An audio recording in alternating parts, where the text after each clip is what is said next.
그럼 시작할게요. 네. 이 책이 이제 챕터가 10개인데 그 중에 우리가 6개를 이미 했고 이제 오늘은 7, 8을 하고 한 번 더 남았어요. 9, 10 하면은 이제 이 책이 끝나요. 그래서 오늘은 이제 그 중에서 7번 선교사 실습 훈련이랑 8번 견습과 인턴 과정인데 그냥 보면은 이게 뭐가 다른지 사실은 좀 명확하지 않은데 여기 책이 읽다 보면 7번과 8번이 뭐가 다른지를 조금 알 수 있게 돼요. 자, 그래서 앞에 1번에서 6번까지 뭘 배웠는지 기억이 안 나실 것 같아서 제가 이제 한번 줄을 써놨어요. 네. 분명히 배웠는데 기억은 안 나실 것 같아서. 설명도 해줘. 예. 제가 기억이 안 나서. 설명이 좀. 예. 그래서 그 중에서 이제 7번 선교사 실습 훈련 할게요. 7번하고 8번 중에 7번 먼저 하면, 근데 먼저 이제 큰 그림을 미리 설명해 드리면은 7번은 이제 선교사로 파송되기, 그러니까 저희에 비유하자면 저희가 이제 뉴질랜드에 2년 동안 훈련센터에 가잖아요. 그 과정은 7번인 거고, 그 다음에 뉴질랜드에서 2년 동안 훈련이 끝난 다음에 현지로 가서 현지에서 처음에 사역을 시작하기 전에 2년 동안 언어만 하는 과정이 있잖아요. 그 과정을 이제 8번이라고 보시면 돼요. 그래서 7번은 훈련 과정인 거고 8번은 이제 선교사가 돼서 현지에 간 이후에 이제 선배 선교사님들 옆에서 이렇게 보고 그거를 이제 인턴과 견습 이렇게 표현한 거라고 보시면 돼요. 그래서 이제 7번 한번 볼게요. 그래서 이제 MTC에 가기 전에 저희 경우만 봐도 그 전에 이제 단기 선교도 몇 번 갔다 왔고 이렇게 멘토링 프로그램이나 여러 가지 뭐 교육 프로그램을 통해서 어느 정도 선교에 대한 지식도 있고 경험도 있고 그 다음에 내가 선교지에 가면은 뭘 할지 그거에 대한 이제 대략적인 이제 그림이 이미 결정되었다고 가정하고 이제 7번 실습 훈련을 받는 거예요. 그래서 이 7번의 실습 훈련은 물론 국내에서 받을 수도 있는데 이 책에서 권하기로는 이왕이면 이제 타문화권에 가서 받기를 또 더 권하기로는 내가 이제 갈 사역지에 근접한 타문화권에 가서 받기를 이제 권하고 있어요. 그래서 이 타문화권에 가서 이제 실습 훈련을 받는데 그 원칙이 한 6가지가 있어요. 이제 먼저 1번부터 6번까지 있는데 그냥 대충 보면은 1번은 일단 기본을 일단 완전히 익히라는 거예요. 예를 들어서 이제 기본을 익히라는 거는 결국에는 이제 성경 지식에 대해서 견고하게 알고 있어야 되고 결국에는 그 말씀이 선교사 한 사람을 될 수 없는 사람, 이 사람은 절대 이런 사람이 될 수 없었지만 결국에 그 사람은 그렇게 만드는 거는 말씀에 의한 힘이다. 이렇게 이 책에서 얘기하고 있어요. 그리고 2번하고 3번은 비슷한 얘기인데 만약에 이제 예를 들어서 이 책에서는 이제 우리가 어떤 사람이 예를 들면 선교지에 가서 할 일이 다 다양하지만 예를 들어서 뭐 처치 플랜팅이 이 사람이 나중에 할 일의 목표라고 가정했을 때 그런 경우에는 이제 선교 실습 훈련을 통해서 이제 뭐 전도나 제자 훈련이나 이제 교회를 세우고 이제 뭐 셀이 더 잘 돼서 분리되고 이런 것들을 이 실습 훈련 동안 배웠으면 좋겠다 이런 얘기고 그 다음에 그 실습 훈련의 커리큘럼 가운데는 선교학에 대한 지식이랑 신학적인 지식이 포함되어야 한다. 뭐 예를 들면 한 1년에서 3년 정도까지의 그런 뭐 성경에 대한 지식이나 너무 사형리 수준의 이런 간단한 거 말고 이렇게 견고하게 이제 그런 것들에 대해서 교육을 받고 교육할 수 있는 정도의 수준을 갖추어야 된다. 이제 이런 얘기하고 그 커리큘럼 안에는 인류학이나 사회학이나 정치학에 대해서 알면은 우리가 타문화권에 갔을 때 그 사람들의 문화가 어떻게 형성되어 있는지 그런 것들을 이해할 수 있는 우리가 이제 틀이 있기 때문에 훨씬 더 잘 이해할 수 있겠다 이런 얘기를 하고 있어요. 그래서 1번에서 6번까지 중에 사실은 제일 중요한 거는 이 기간 동안에는 언어와 문화를 배우는 데 집중해야 된다. 이제 6번이 사실은 제일 중요하게 포커스를 이 책에서 다루고 있어요. 그래서 이제 여기서 얘기하는 게 뭐냐면 이제 대부분의 선교 기관들은 이제 뭐 막연하게 그냥 언어와 문화를 배워라 이렇게 하는 게 아니라 정말 배웠을 때 어느 정도까지 배워야 되는 것인지에 대한 그런 구체적이고 명확한 지침이 대부분의 선교 단체들은 갖고 있다는 얘기예요. 그래서 제가 듣기로는 뭐 예를 들어서 맥 같은 경우에는 뭐 그런 어떤 수준이 지났을 때 우리 한국어로 치면 뭐 한국어 검정 시험 몇 급 패스해라 이런 거 있잖아요. 그러니까 그런 정도의 수준의 명확하고 구체적인 이제 목표가 있어야 되고, 그래서 이런 선교사 실습 훈련을 본국에서 받을 수도 있지만 지금의 추세는 대부분 웬만하면 타 문화권에 가서 받는 것으로 지금 바뀌고 있다. 뭐 이런 얘기하고 있어요. 그리고 선교사님들이 많이 얘기하시는 것 중에 하나가 이 램프 이건데 이게 뭐냐면 이제 타 문화의 언어를 배우는 틀을 어떤 세컨 랭귀지라도 배울 수 있는 그런 틀을 이제 거기에 대한 이제 연구에 대한 결과를 말하는 건데 보면은 여기 Language Acquisition Made Practical 이게 타이틀이고 우리가 만약에 어떤 타 문화권의 다른 언어를 배우려면은 그 문화 속에 들어가서 그 사람들의 말로 배우는 게 가장 효과적이다. 뭐 한 번쯤 다 들어봤는 듯한 그런. 그래서 요즘에 한국인 선교사 분들이 한국어 그 자격 시험을 되게 많이 보시잖아요. 이제 그걸 한국어로 가르칠 수 있는 기회가 열렸기 때문에 그래서 요거를 한번 인터넷에서 좀 찾아봤는데 뭐 어떤 거냐면 예를 들어서 이제 뭐 우리가 언어를 배울 때 언어를 배우는 스킬들을 가르쳐 주는 거예요. 예를 들면 우리가 이제 문장을 이렇게 배우잖아요. 뭐 이거는 책이다. 그러면 이거는 책이다를 내가 가르쳐 주면 상대방은 이거는 뭐에 관한 책이다. 이렇게 해서 약간 모디파이 문장을 하나 가르쳐 주면은 그 문장을 모디파이하고 또 모디파이한 거를 또 다르게 모디파이하고 이렇게 계속 주고받고 이렇게 대화 형식으로 뭐 그런 얘기를 하는 것 같아요. 그러면 이제 그렇게 선교지에서 실습 훈련을 하는데 그럼 왜 굳이 본국에서 하지 않고 타문화권에 가서 선교 훈련을 하는 것이 유익한가에 대해서 여기 박종승 선교사님이 글을 쓰셨는데 일단은 보면은 지금 현재 보면은 옛날에는 어떤 옛날에는 선교지에서 선교사를 요청해서 이제 교회 이제 리더십들이 이제 보내는 경우가 그런 바람직한 경우가 있었지만 시간이 지나면서 선교사 후보생들이 너무 많아지고 그다음에 그 이후에는 이제 선교 단체나 교회가 본인이 원하는 선교사 그러니까 선교지 중심이 아니고 보내는 사람 중심으로 또는 심지어는 그 가는 선교사 개인의 부르심에 따라서 어디 갈지 무엇 할지 그걸 선교사가 정한 거지 그 사람을 받는 사람이 정하지 않는 그런 상황들이 요즘에 이제 더 많이 증가되고 있는 추세인데 그렇게 하면 안 되고 그래서 파송국 샌딩 바디 중심이 되면 안 되고 이제 선교지 현장 그걸 받는 사람들이 우리는 어떤 선교사님을 원해요? 우리는 어떤 걸 할 수 있는 사람을 원해요? 이게 더 중요하다는 얘기로 이제 그렇게 바뀌어야 된다 이런 얘기를 하고 있어요. 그러면서 또 이분이 이제 한국에 있는 여러 선교 단체에 대해서 연구를 했는데 선교 단체가 대충 한 400개 정도 있을 때 그 중에서 이제 선교사를 보내기 전에 훈련을 하는 단체는 30%에 불과하고 그 중에서 합숙을 하는 경우는 17%고 또 그 중에서 해외에 보내서 공동체 훈련을 하는 경우는 정말 드물다 이렇게 얘기하고 있더라고요. 그래서 그럼에도 불구하고 해외에 가서 합숙해서 공동체 훈련을 하는 게 왜 유익한가 하면은 우리가 해외에 갔을 때 이제 본국에서 자기가 이미 익숙했던 그런 문화권이나 그런 가치관이나 뭐 고정관념이나 이런 것들을 깰 수 있다는 거예요. 그래서 제가 얼마 전에 이제 저희 이제 MTC 갔다 오신 선교사님한테 들으니까 뉴질랜드에 가면은 담임 목사님이 안식월로 1년에 한 달 정도 쉬신대요. 그러면 그 쉬는 동안 교회가 문을 닫는대요.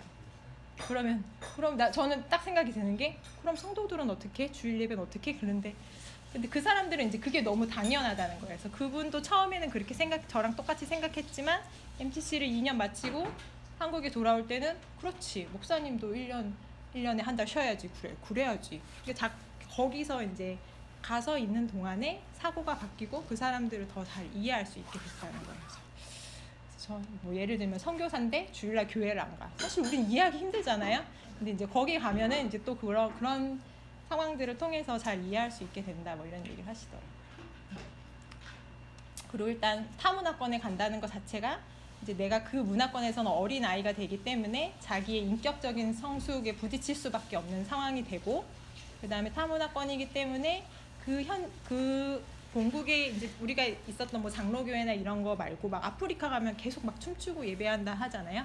이제 그런 것들 이제 현지 교회나 현지의 상황에 맞는 다른 것들을 접하면서 더 유익이 더 많다 뭐 이렇게 얘기하고 현지에 갔을 때는 예를 들어서 본국에서 훈련 받으면 우리는 만약에 외국 선교사님들만 막 와서 훈련하는데 현지에 가서 훈련하면 거기에는 외국 선교사님들도 있고 인터서브 선교사님들도 있고 그 현지에 와 있는 다양한 강사 풀을 이용할 수 있기 때문에 현지에 가서 타문화 훈련을 하는 게 굉장히 유익하다. 뭐 이런 얘기를 했어요. 그래서 그러면은 우리가 이제 선교사 실습 훈련을 할 때 이제 그러면 어디에 가서 어떤 훈련을 받아야 할지를 이제 선택을 해야 되잖아요. 그래서 그 선택을 할 때 10가지 영역에 대해서 고민해 볼 수 있어요. 그래서 자신에게 맞는 사전 훈련을 뭐 선택하라 그랬는데, 그래서 10가지 영역이 있는데 그 중에서 뭐 사역 철학을 가서 직접 선교사님 타문화권에 가서 배우면은 우리가 여기서는 뭐 우리는 핵심같이 뭐 내기둥 막 이런 거 배우지만 막상 가서 실제로 선교사님들이 하는 거를 통해서 배우는 게 훨씬 효과적이고, 사실 이런 거는 뭐 가르쳐서 되는 게 아니고 결국에는 우리가 가서 보고 배울 때 진짜 우리께 된다 뭐 이런 얘기고, 각각의 선교단체마다 가르치는 선교 실습 훈련의 뭐 메시지 같은 경우에는 선교단체마다 전하는 방법이 복음을 전하는 방법이 다르다. 뭐 내비게이터가 다르고 IVF가 다른 것처럼 다 다르기 때문에 그런 걸 고려하고, 그 다음에 어떤 선교단체인지에 따라서 예산을 세우고 돈을 관리하는 그런 방법도 다 다르고, 프렌드레이징, 펀드레이징 다 다르고, 뭐 그런 얘기를 하고 있어요. 그래서 그 선교지에 가서 진짜 경험 있는 선교사님들이 재정을 어떻게 쓰는지를 옆에서 보고 배우는 게 그게 진짜다 이렇게 얘기하고 있고, 그리고 뭐 사역 모델 같은 경우도 선교 단체마다 다 이렇게 프레임이 다 다르잖아요. 이제 그런 것들도 옆에서 보고 배우면서 자기 거를 만들 수 있는 기회가 된다 이렇게 얘기하고 있고, 그다음에 모델과 멘토에서 얘기하는 거는 이제 모든 선교 기관에는 막상 가보면은 거기 여기 젠타일이라고 나오는데 정말 마음씨가 착한 거인들이 분명히 누군가는 있다. 이제 그 사람들이 리더일 수도 있고 아닐 수도 있는데 그 사람들은 굉장히 영향력이 있으면서도 배울 게 많은 사람들을 우리가 찾아내서 그 사람들 옆에 가서 시간을 보내는 것만으로도 엄청난 유익을 얻을 수 있고, 그 사람들을 만났다면 두려워하지 말고 저의 멘토가 되어주세요라고 얘기하라 이렇게 권하고 있어요.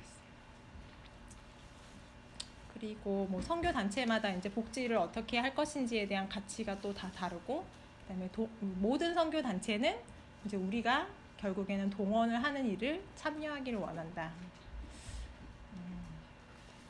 그래서 이렇게 10가지 선교사 실습 훈련에 대한 영역에 있다 이런 거 소개하고, 그래서 실제로 그러면은 타문화권에서 하고 있는 선교사 실습 훈련의 사례를 하나 있는데, 이게 티모라고 돼 있는데 티모가 뭐의 약자인지는 아무리 찾아도 이게 나오진 않더라고요.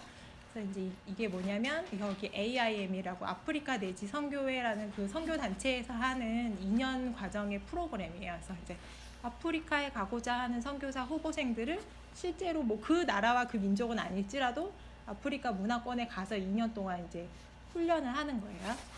그래서 내용은 뭐가 있냐면, 처음에 2주 동안에는 아까 말했듯이 그 언어를 습득하는 틀 이거를 배우고 뭐 램프 이걸 하고, 그다음에 오리엔테이션 하고, 또 요때 처음 2주 동안에는 웬만하면은 같은 지역에서 왔는 사람들끼리 묶어서 이제 좀 효과적으로 스스로 이제 소그룹으로 공부할 수 있도록 해주고, 그 다음에 이제 현장으로 보내요.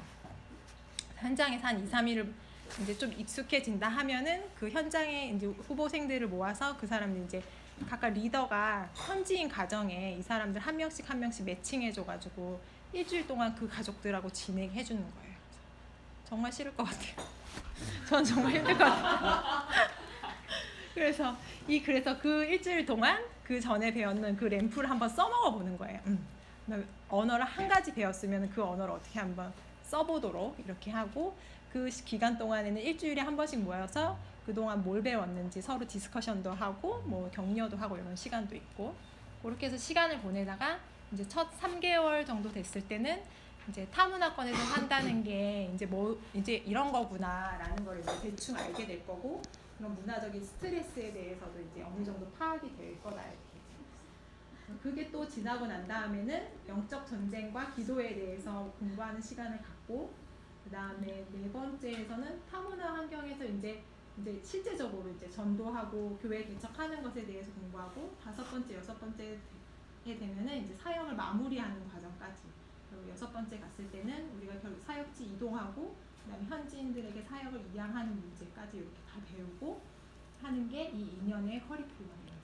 이 2년의 커리큘럼을 마치고 실제로 선교지로 이제 또 선교사를 보내면 그 선교사는 또 6개월 동안 공식적인 사역을 하지 않고 또 계속 배우는 시간을 6개월 동안 가져요.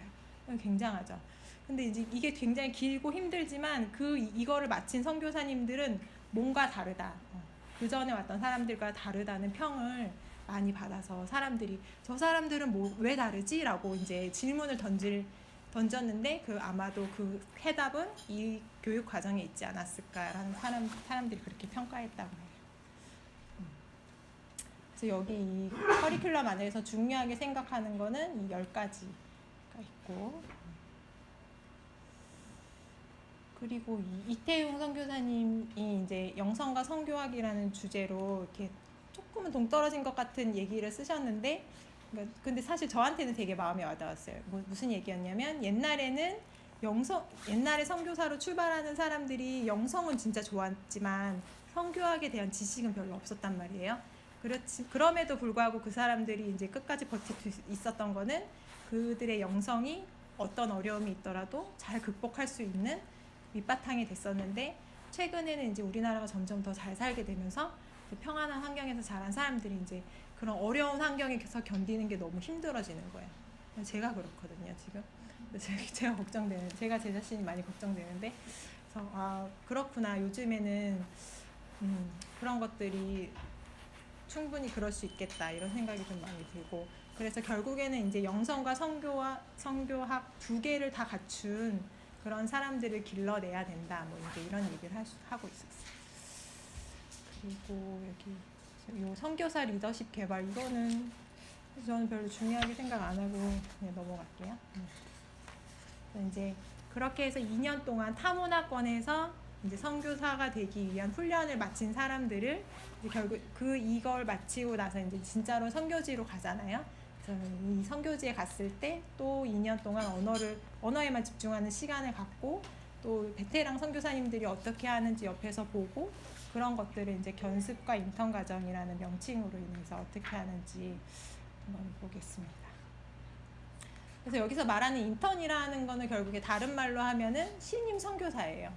거기서 처음 갔으니까. 그래서 이 신임 선교사들은 의 정의를 어떻게 할 것인가에 대해서 전제에 보면 나와 있는데, 이 사람들은 이미 오리엔테이션이랑 언어 습득 방법 이런 걸 다 마쳤고, 타문화를 어떻게 배울 것인가 그런 거에 대한 어느 정도의 다 이렇게 잘 알고 있다는 거죠. 그래서 이 사람들을 물론 그냥 내버려 둘 수도 있지만, 사실 제일 효과적인 거는 분명히 멘토가 있어야 되고, 이 사람들 가르칠 수 있는 지도자가 꼭 있어야 된다는 얘기를 이 책에서 하고 있고요.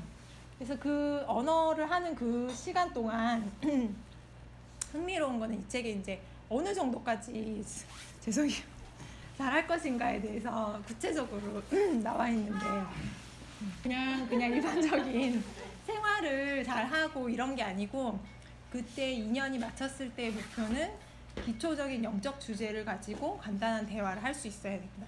그리고 그 대화를 할 때 언어의 이해도나 정확도는 한 80%는 가져야 된다, 이렇게 얘기하고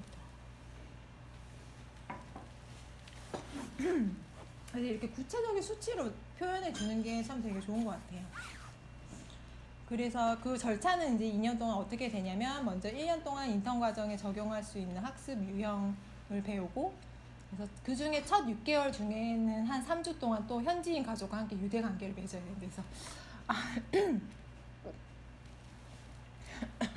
그래서 3주다 또 현지인 가족이 또 가야 되나 이러면서 제가 마음이 힘들었는데, 어쨌든 그래서 맺는 그 유대 관계가 아마 이 사람의 유대 관계를 잘 맺어 놓으면 그 이후에 사역을 펼쳐 나가는 데 있어서 그 사람을 중심으로 인해서 관계가 펼쳐져 나갈 것이다. 그래서 그때 유대 관계가 엄청 중요하다, 이렇게 얘기하고 있더라고요. 그리고 그 현지인뿐만 아니고 그 마을에 가면은 정보 제공자라고 해서 인포먼트라고 해서 그 현지인 중에서 그 마을에 좀 되게 덕이 좋고 본보기가 될 만한 사람이 분명히 있을 것이다. 그 사람을 찾아가서 의도적으로 관계를 맺고 그 사람을 통해서 많이 배우고 이렇게 사역에 필요한 동력자들을 얻어갈 수 있을 것이다, 이렇게 조언하고 있더라고요. 그래서 그 밖에도 또 구체적으로 되게 많은 가이드라인을 제시해 줬는데 뭐 예를 들면은 뭐 현지인 리더가 인도하는 소그룹에 꼭 가봐라. 그다음에 뭐 현지인 가족이나 부부와 함께 휴가도 보내보고 집에 초대도 해보고 최소한 3가지 이상의 문화 축제나 이런 데도 한번 가봐라. 이렇게 얘기하거든요. 생각해보면 그 2년 동안 할 일이 되게 많은 것 같아요.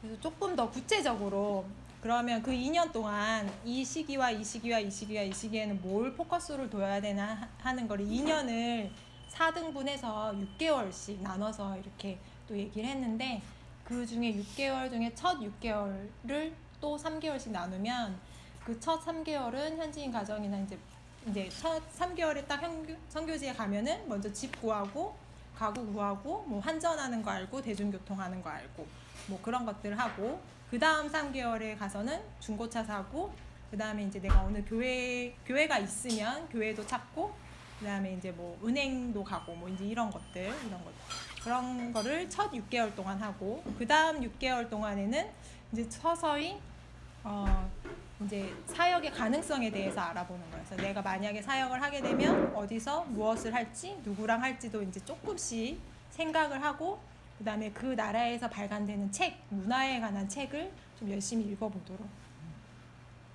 그래서 1년이 지나고 그 다음 3번째 6개월이 왔을 때는 이제는 조금 더 사역이 점점 더 분명한 윤곽을 나타내야 되고 그래서 이제 뭐 결혼식도 가보고 이 뭐 허락하는 선에서 그 도시를 벗어나는 해외 도시 근교에도 가보고 해변에도 가봐라 이런 이야기도 있고 그리고 마지막 6개월에서는 이제 진짜 그 다음에는 바로 사역을 시작해야 되니까 사역 개발에 이제 열심히 집중하고 이때 조심해야 될 거는 이제 이때 다시 막 집에 숨어 있고 싶거나 그냥 이메일만 하고 뭐 다시 이제 막 도망 다니고 싶은 마음이 들 수 있는데 그런 걸 하지 않도록 스스로 제한하고 조심해야 된다. 그리고 현지인들하고 점점 더 많은 시간을 보낼 수 있도록 노력해라. 이런 얘기를 하고 있었어요. 그래서 이제 그렇게 2년의 시간을 잘 보내고 여기 이제 조금 더 다른 얘기로 용융 선교사님이 이제 본인의 얘기를 하셨는데 이제 이분은 이제 태국에 선교사로 가신 거예요. 그래서 그 첫 2년을 어떻게 보냈는지에 대해서 나와 있는데 태국에 갔을 때 본인 나이가 39이었고 가자마자 새벽 6시에 집에서 나가고 4시간 동안 아내 선교사님하고 2분하고 열심히 공부하고 집에 와서 쫙 잠깐 쉬고 또 그 다음날 4시간 수업 들으러 갈 거 숙제하고 예습하고 복습하고 진짜 열심히 언어를 한 1년 9개월 동안 하신 거예요. 그랬더니 한 3개월 정도 지나니까 기본적인 말을 할 수 있었고 6개월 정도 지나고 나니까 이제 태국어가 글이 쉬운 글도 읽을 수 있고 이제 자기 눈에 들어왔던 거예요. 그래서 그때 되게 희열감 얼마나 흥분했는지 모른다 이렇게 써놓으셨더라고요. 그래서 태국어를 처음 봤을 때는 진짜 되게 좀 답답하고 힘들고 그랬는데 그 1년 6개월 동안 열심히 언어를 했더니 이제 지금은 한국에 오셔서 외국인 태국인 근로자분들을 상대로 사역하는데 그게 큰 밑거름이 되었다 이렇게 말씀하시더라고요. 그래서 다른 선교사님들도 많이 말씀하시는 게 그 2년 동안에 사역하고 싶어서 막 사역을 하기 시작하면 그 시간에 배우지 못했던 언어를 나중에 시간이 많이 지났을 때 되게 후회를 많이 하신다고 하더라고요. 그래서 그 시간에 진짜 언어를 잘해놔야 나중에 후회하는 일이 없다 이렇게 말씀하시더라고요. 그래서 이제 마지막으로 이 책에서 또 얘기하는 건 뭐냐면 우리가 이제 외국에 갈 때 수화물을 들고 가면서 우리가 뭘 가져왔는지 비행기에서 이렇게 막 쓰잖아요. 뭐 세금 이런 거 신고도 하고. 근데 우리가 그런 실제적인 물건도 가져가지만 우리가 갈 때는 그것뿐만이 아니라 문화적 수화물이라고 해서 사실은 우리가 갖고 있는 가치나 생활 습관, 여기서 익숙했던 거, 내 모습도 있고 가져가고 싶지 않았던 모습도 어떻게 보면 가져갈 때도 있고 그래서 수화물이라는 그런 이거 약간 은유적인 표현이긴 한데 결국에는 이제 우리가 가지고 가고 싶은 것이 무엇인지 그리고 버리고 가고 싶은 것이 무엇인지 그 다음에 꼭 버리고 싶었는데 못 버렸는 것도 있을 수 있고 이제 그런 거에 대해서 한번 표를 만들어서 작성해보고 그룹으로 소그룹으로 의논해봤으면 좋겠다 이렇게 얘기를 하고 있습니다. 여기까지 제가 준비한 건 여기까지고요. 네. 중요하고 이해가 안 되는 부분은 했어요. 이상희 선생님이 해주실 줄 알고. 네.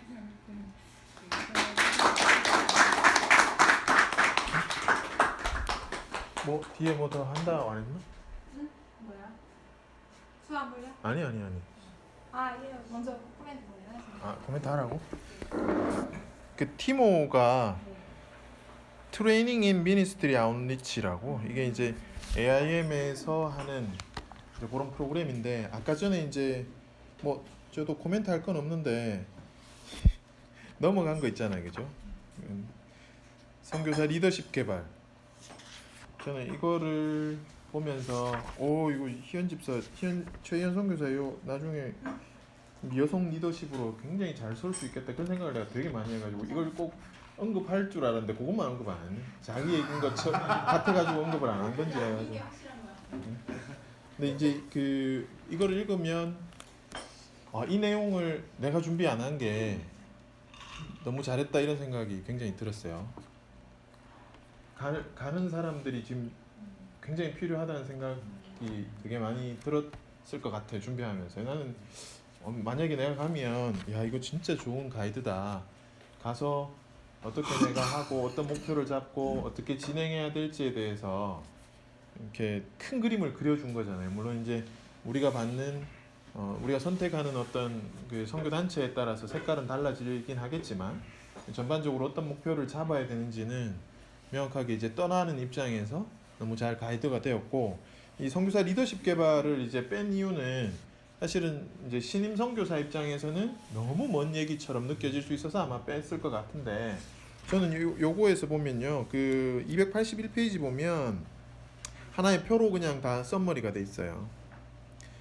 여기에 제일 오른쪽에 보면 이미 프로그램이 나와 있거든요.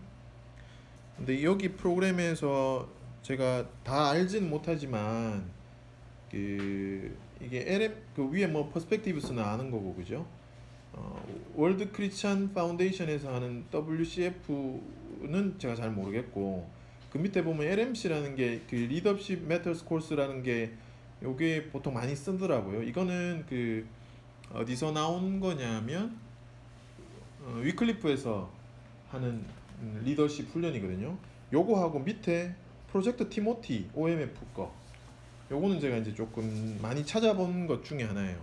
그러니까 선교사님들이 자기 필드에서 뭐 5년 한 주기든 뭐 7년 한 주기든 한 2주기 3주기 정도 하시면 최근에 지금 나중에 이제 90을 읽어보면 아시겠지만 지금의 선교는 내가 어디 가서 뼈를 묻는다 이런 개념 자체가 없어진 거잖아요. 아까 전에 그 뭐 이제 선교사님 그 예 중에서도 그분이 태국 가서 그렇게 했지만 결국 한국에서 태국 사역하고 있잖아요, 그죠? 그러니까 그렇듯이 여기 읽어보면 내용 중에 한 자리에서 10년 오히려 넘게 계신 분들이 그렇게 많지 않은 것 같아요. 그래서 어디에서 뭐 20년 사역하신 분들도 대단하지만 지금의 선교 이 트렌드 자체가 이미 되게 다양성을 가지고 아주 유연하게 가야 되는 거죠. 그럴 수밖에 없다는 생각이 들어요. 중국이 원래 거의 다 이제 추방되는 입장이거든요. 그러면 중국만 나는 중국 선교사야라고만 생각했던 분들은 이제 완전 정체성이 지금 무너질 수밖에 없는 그런 상황까지 지금 가고 있어요. 그래서 이 책을 읽으면서 이제 그런 생각들이 들어서 이 리더십 개발이 중요하다. 왜냐하면 이제 결국은 다양성의 그 경험들을 가진 선교사님들이 그들의 아까 전에 왜 마음씨 착한 거인들이라는 표현이 있었잖아요. 그러니까 그렇게 되어져 가야 이렇게 많은 선교사들을 세우기도 하고 또 교회를 깨우기도 하겠구나 그런 생각이 들더라고요. 그래서 처음부터 저는 그런 생각을 좀 가지고 가면 좋겠어요. 리더십 프로그램이 각 선교단체마다 있어요. 근데 여기에 나온 것들은 이제 뭐 이게 통합적인 프로그램들이거든요. 근데 티모티 같은 경우에는 손창남 선교사님이 자기 책에서 여러 번 언급하셨어요. 그래서 내가 티모티가 궁금해서 그 커리큘럼을 많이 찾아봤었거든요. 그러니까 굉장히 재밌더라고. 그걸 보면서 이거 재밌겠다. 근데 일반인이 할 수 있는 건 아니에요. 일반인이 할 수 있는 건 아니고 여기에 그 LMC 같은 경우에도 그 위클리프 거지만 한국 사람이 지금 18명인가 밖에 아직 안 했어요. 이런 리더십 프로그램을. 근데 그걸 하신 분들이 누구냐 하면 뭐 정민현 선교사님이고 지금 한국 선교의 가장 시니어 그룹의 가장 아주 중요한 리더십이신 거더라. 내가 다 이렇게 뒷조사를 해보니까. 그래서 뭐 우리의 선교사님들이 이제 지금 이제 시작하시지만 이렇게 한 20년 한다고 보면서 길게 이렇게 그림을 그릴 수 있도록 이 책이 그래도 가이드를 해주는 것 같아서 그런 건 참 좋겠다. 이런 시각을 안 잃어버리고 가면 좋겠다. 이런 생각들이 좀 들었어요. 이걸 읽으면서. 뭐 그게 제가 뭐 추가할 얘기인 것 같고, 나머지는 글쎄 뭐 그대로 너무 잘 뽑아내가지고 딱 엑기스만 정리를, 야 진작에 최연 선교사님한테 이걸 미리 다 좀 했었어야 되는데, 그죠? 그런 생각이 오늘 많이 드네요. 그래서 마지막 남은 것도 한번 정리를 좀 하시는 게 좋지 않을까 싶은 그런 생각이 드네요. 혹시 뭐 코멘트 하실 거나 질문이 있으시면 뭐 전체적으로 나눌 거 있으면 나누고, 이제 조별로 그냥 양쪽 나눠서 뭐 그렇게 할까 싶은데, 혹시 얘기할 거?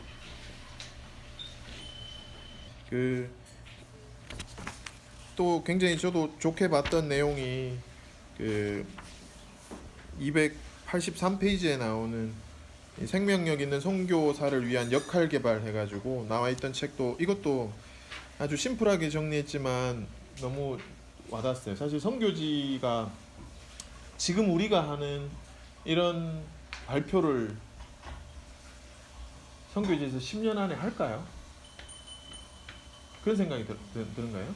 그러니까 무슨 말이냐 하면, 이렇게 잘 정리해서 잘 전달하지만 우리가 볼 때 그때 듣는 사람들은 이렇게 해서 전달이 될까, 이런 생각들이 드는 거죠. 근데 그래서 여기서 철저하게 여기서 얘기하는 게 배우는 자, 거래자, 이야기꾼, 심플하게 정리를 해요. 그러니까 진짜 선교에 필요한 것은 이런 렉처를 잘하는 게 아니라 이야기를 잘하는 거라는 생각들이 들더라고요. 잘 배우는 사람이 더 중요하고, 관계 속에서 서로가 거래자가 되는 거죠. 그러니까 그 속에서 나중에 나의 이야기가 내 이야기가 전달되는 거죠. 그러니까 결국 사실 이렇게 선교지 가서 우리가 프레젠테이션 할 일이 있겠나, 뭐 그런 생각들이 드는 거죠. 우리가 그들의 언어로, 물론 뭐 우리가 만나는 사람이 특별하게 지식층이라면 또 다르겠지만 대부분은 이렇지 않겠나라는 생각들이 들었어요. 그래서 이것을 잘 이렇게 물론 이제 각자가 맡은 달란트가 다르겠지만, 그래도 우리가 선교사라고 할 때는 철저하게 내가 배우는 자의 정체성, 그리고 거래자, 그러니까 서로 주고받는 역할을 하는 것, 그리고 그 속에서 우리의 삶의 이야기들을 전달하는 것, 굉장히 심플하게 정리되더라고요. 요 챕터 자체가. 되게 많은 것을 뭐 우리가 전달할 수 있는 것도 아니라면 좋은 스토리텔러가 되는 게 아주 선교적으로는 굉장히 중요하겠다, 그런 생각이 들었어요. 그리고 285페이지에 유병국 선교사님의 요 글도 외역스럽지 않지만 너무 중요한 얘기다, 이런 생각을 제가 했었거든요. 외에게 철저하게 처치 플랜팅을 얘기하지만 이분은 지금 미션 플랜팅을 얘기하시고 본인의 사역도 그렇게 하고 계신다는 걸 이제 우리가 보고 있잖아요. 근데 이게 나는 왜 중요하냐면, 처음부터 선교는 미션 플랜팅이었던 것 같아요. 뭐가 더 커요? 처치가 더 안 커요? 맞아요. 그렇게 보는 관점이 있을 수 있죠. 근데 그렇게 봤을 때는 그때 인도에 우리 장현식 선교사님이 그때 인도 갔다 와서 설교하신 거 보면 처치 플랜팅인데 왜 미션이 어디 가고 없지? 그렇게 어마어마한 교회가 있는데 미션이 없었잖아요. 그죠? 그럴 수도 있겠구나. 그래서 이게 사실은 동일한 건데 말을 어떻게 우리가 강조해서 처치 플랜팅이라고만 강조해서 이게 우리가 눈에 보이는 교회를 만들었는데 그 교회가 미션이 없어요. 그런 오류도 있구나. 근데 깜짝 놀랐었잖아요. 장임성 선생님 그 리포팅을 보고. 결국은 사실은 같은 말이에요. 근데 그 총체적 관점이 있느냐라는 거죠. 이 교회를 세우는 게 결국은 그 교회가 미션을 하도록 만드는 거잖아요. 그렇게 보면 우리가 처음부터 처치 플랜팅을 하면서 미션 플랜팅 한다는 이 명확한 개념이 있으면 좀 더 파트너십으로 빨리 올라가지 않을까. 우리가 계속 이렇게 부모 역할에서 정말 나중에 이제 동력자 관계로 빨리 가지 않을까, 이제 그런 생각들이 들어요. 그래서 유병국 선생님의 이 글도 저는 굉장히 좀 중요한 인사이트다, 이제 그런 생각이 들었습니다. 뭐 이게 읽어보신 분들의 코멘트가 없으면 여기까지 하고 저 모임을 하도록 할게요.